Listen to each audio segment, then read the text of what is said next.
Hi everybody, welcome to Boxing Time. On this channel you will learn a lot of news from the world of boxing. So here we go. Ryan Garcia is excited about his upcoming headliner 12-round fight against Oscar Duarte next month on December 2nd on DAZN at the Toyota Center in Houston, Texas. Ryan has labeled this bounce-back fight against Duarte as another rise. He believes it will return him to the position he was in before his recent 7th-round knockout loss to Gervonta Davis last April. If Ryan wins on December 2nd, he'll be in line for lucrative fights against the Devin Haney vs. Regis Prograis winner, Tank Davis rematch, or Teofimo Lopez. You know, you're going to see another rise. I feel like right here, after the loss, I'm going to come back and get on that same rise, that same trajectory I was on. This is round 2 of the rise of King Rai. Remember this live right now, because in 2 years, going to look back at it and be like, dang, Ryan called it. He did get back on that rise and just never got off it. So that's me right now, guys. Love you guys. There's also a possibility that Ryan could face Adrien The Problem Broner, as the former 4-division world champion came out of the woodwork last week, talking about how he just found out about an offer from Golden Boy for him to face Kingry. Broner is reportedly now in training, hoping to get the fight with Ryan next. He wants Golden Boy to send the contract over to him. Duarte has been well vetted by Golden Boy Promotions and deemed not a threat to beating Ryan Garcia, but you never know. Although Duarte is very slow and a fringe-level lightweight, he can punch, and he'll undoubtedly be targeting Ryan's main weakness, his inability to take body shots. If Duarte can land his hard shots to Ryan's midsection, he might fall apart on December 2nd. A loss to this guy would put Oscar de la Hoya of Golden Boy Promotions in a near-impossible situation of trying to rebuild Ryan, and it's questionable whether they could accomplish that task without matching him against exclusively second-tier non-contenders. Before the 25-year-old Ryan's loss to Tank Davis, he was still an unproven lightweight, with his only semi-notable win over British domestic-level fighter Luke Campbell. Besides that older fighter, Ryan was never tested against the killers at 135, like Raymond Muratalla, Frank Martin, William Zepeda, or Shakur Stevenson. Ideally, Ryan should have been thrown in with at least one of those 4 fighters before being given a fight against Tank Davis, as he would have at least proven whether he was worthy of the task of sharing the ring with him. Most would agree that would have been the endgame for the popular social media star Ryan Garcia if Golden Boy had attempted to match him against one of those dangerous fighters.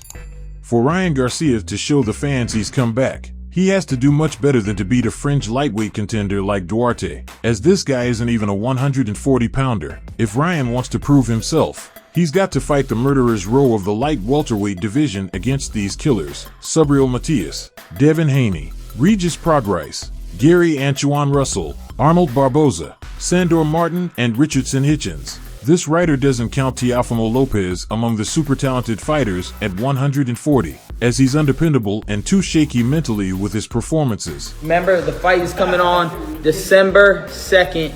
Right now, December 2nd, live on DAZN against Oscar Duarte. It'll be my return fight against after my first defeat. So I want to see you guys how I come back. Greater and better things coming at 140. Don't miss it, guys. Spread the word, please. Spread the word. And on all my posts, I want you guys to comment what round you think the fight will end or how it will go in result.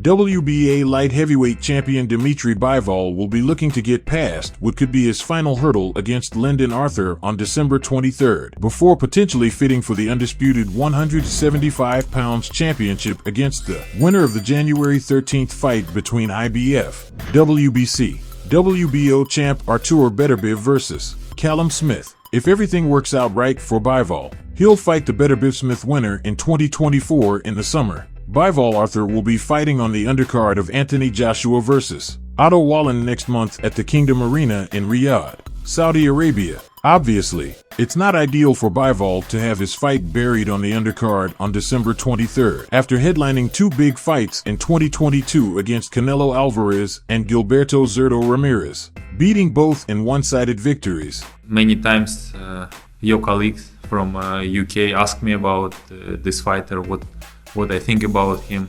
He's good guy. he's tall, he has good experience, and it's a good challenge for me right now. Next year, after my pause, as 1 year.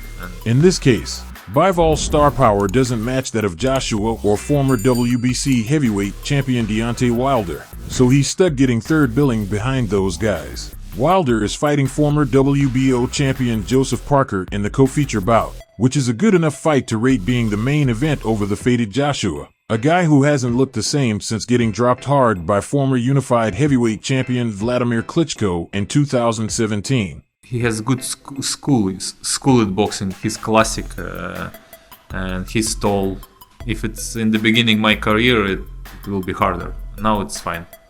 Arthur is a good tune-up fight for Bivol to get the cobwebs off from being out of the ring for 13 months of inactivity. Lyndon has a 4-fight winning streak going for him since being knocked out by Anthony Yarde in the 4th round in 2021. Arthur is a good serviceable fighter with decent power and good skills. He hasn't beaten anyone other than his narrow victory over Yarde in their first fight. However, he's really up against it going against Bivol, and he'll need him to be really ring rusty for him to have a shot at winning. Otherwise, this fight will end early. Wanna show them good boxing skills, discipline. I'm still going to my goal, to be undisputed, and this is small steps every time, and I hope we will make a good fight, and I believe that I should win. The best guys Bivol has fought during his 5-year reign as the WBA champion are Gilberto Ramirez and Canelo Alvarez. Neither of those fighters were true 175 pounds guy. Ramirez's success in the pro ranks came at 168, and he's not looked the same since moving up in weight. Canelo was too small, and his one-punch-at-time style was too one-dimensional for him to compete against the well-schooled Bivol. Earlier in Canelo's career, he was a combination puncher, but he's developed some bad habits since 2021, loading up on his shots and looking for knockouts. Bivol took full advantage of that and dominated Canelo. It would be a massive shock if Lyndon Arthur were to be the one that prevents Bivol from reaching his goal of becoming the undisputed 175 pounds champion. It's likely that Bivol has a rematch clause in the contract for his fight with Arthur, given that this is a voluntary defense for him.